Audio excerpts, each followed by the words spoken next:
For Victims and Villains, my name is Josh. Today we are getting prehistoric. Talk about the 1995 film Dinosaur Valley Girls.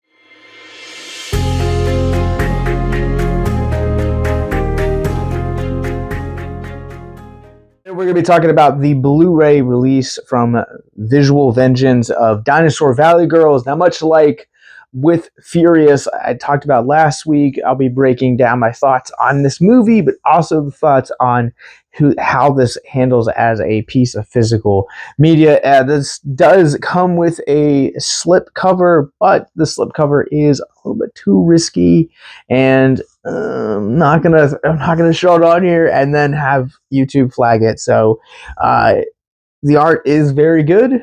It's just not safe for work.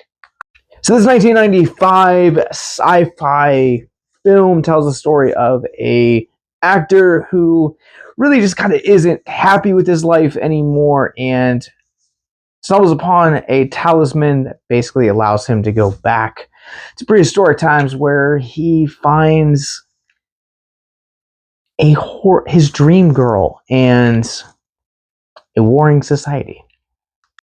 So I'm going to be honest, this is one of those rare cases when I feel very neutral on a film. I didn't love this film. I didn't hate this film. There are certainly things that I thought this film does really well, and there are certain things that I feel like this film is really hard to watch for certain reasons. So let's get into it. I'll kind of just go ahead and get the bad out of the way and just kind of talk about things that I both hated and did not like about this film. This film had some tonal inconsistencies that really kind of drove me crazy throughout the course of this film. Like, it starts off kind of as this kung fu movie, but then it kind of progresses into what could be a sci-fi comedy.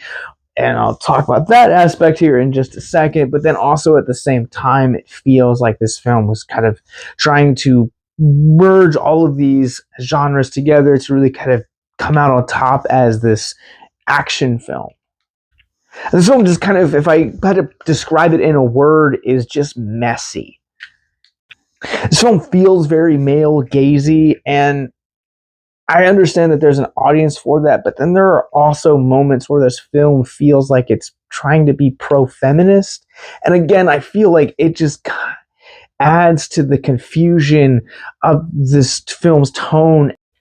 But it's also in these inconsistencies that this film kind of finds some of its charm. Like, there is literally a point at the halfway point, I kid you not, at the halfway point, that the film stops completely and it's just a music video. But somehow it just flows and it feels natural. But also at the same time, looking at this objectively, this film is all over the place and it's a mess. When we talk about charm, it's one of those B movies that is so bad that it ends up having entertainment value because of its badness.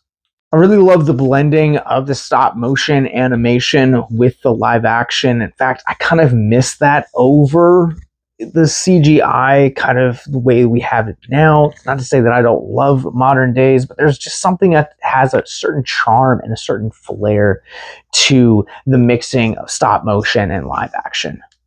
If you grew up in the 90s and you grew up on like movies like James and the Giant Peach, Beetlejuice, you understand where I'm coming from. I think one of my biggest issues with this movie is that half of the film takes place in caveman or prehistoric dialogue, and there's no actual translation or subtitles with it. And so it feels almost like it's the equivalent of watching a movie in another language and just having to infer a lot of it. There is a level of charm to that because you do eventually kind of, thanks to context, understand the language as the film progresses. But there's a great deal of frustration watching this and paying attention to this. I feel like some of this film might be better used as background noise than an actual film. And I think the most frustrating part about it is that there is an actual part in the movie where there is subtitles for the dialect. It's one scene. It's like 2 minutes. And I don't understand why they could not have just conveyed that for the 75% of the film we spend in prehistoric times. I'm ready to run this one through our Rorschach rating scale. I am going to go ahead and give Dinosaur Valley Girls a 3 out of 5.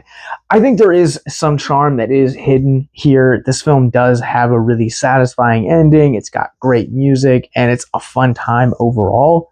But some of the dialogue and issues exist, the tonal inconsistencies. This film is just, it's messy, but it's a charming kind of messy. So as of this video, unlike Furious, Dinosaur Valley Girls is not available to stream anywhere. So if you are interested in checking it out, you do need to purchase a copy of it. I'll provide a link in the show notes below. But let's talk about the Blu-ray. Is this something that is worth adding into your collection? Now, as I did say, the slipcover to this one is a little bit sexy. It definitely does kind of push those boundaries on things that normal collectors will have on their shelves. But overall, I really do like the art that is present with this one. There's a nice kind of gloss to it.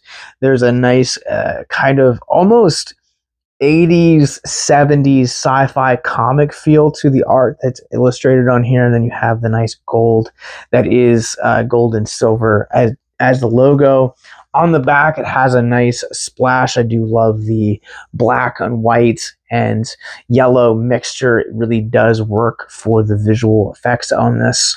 So inside of the Blu-ray, you do get your standard goodies with this one. That's one of the things that I really am enjoying about these Visual Vengeance releases, is that they have it not only packed full of goodies on the disc, which we'll talk about in a second, but physical things that you can put in your collection and kind of hang around as well. You do get a sticker. You do get your Visual Vengeance stickers that are kind of a trademark of it, and you do also get a poster copy of the slipcover art that I'm not going to show on here for reasons that I've already mentioned.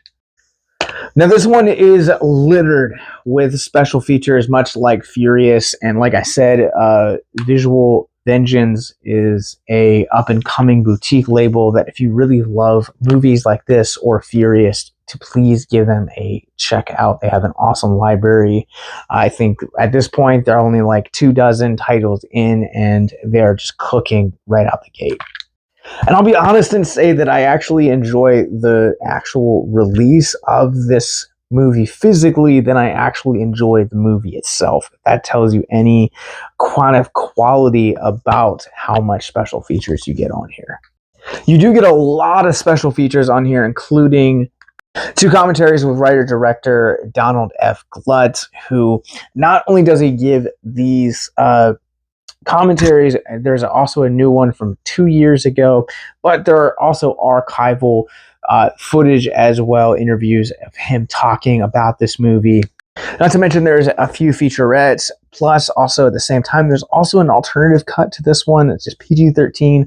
I did not watch it in preparation for this video, so I cannot tell you one way or another how it differs from the actual theatrical cut of this movie, but at the same time, it has a couple of music videos, and I think what's really cool about one of the special features on here is that Glut, the writer-director behind this film, is a huge dinosaur fan and actually shows off his collection as one of the bonus features on here. This one is just littered with all of the right stuff, and if you're a physical media collector like myself, I am going to go ahead and give this one a 4 out of 5. I think this is a very strong release. Now, I'm not going to say this is the strongest film, but for the artwork, for all the bonus features that you get, this is worth kind of putting in your collection if you are a fan of Glut, if you're a fan of B-movie sci-fis, if you're a fan of anything like those time travel films. This is one worth checking out. So give it a link in the show notes below, pick it up, and that's going to do it for us in this episode. So thank you guys for watching.